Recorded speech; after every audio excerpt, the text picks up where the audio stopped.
Hello friends, let us now learn some important points about conformation sensitive gel electrophoresis. See, this conformation sensitive gel electrophoresis can detect almost 500 base pairs.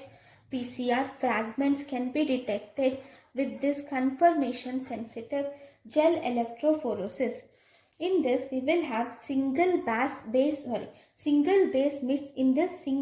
mismatches will produce conformational change in the standard DNA.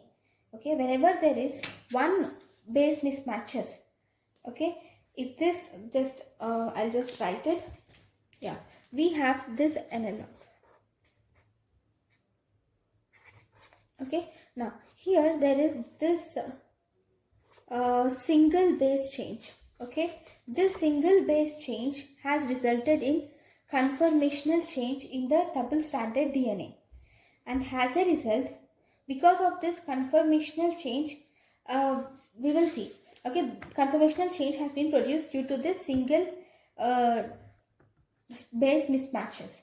Then here in this process we will do a gel electrophoresis. In the gel electrophoresis we will use compounds here as formaldehyde and ethylene glycol are used in this process. These formaldehyde and ethylene glycol will increase the conformational changes which you see here.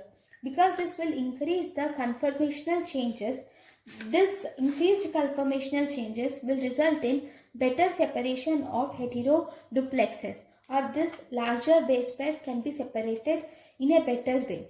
So this is about conformation sensitive gel electrophoresis. Thank you guys for watching my lecture. Thank you.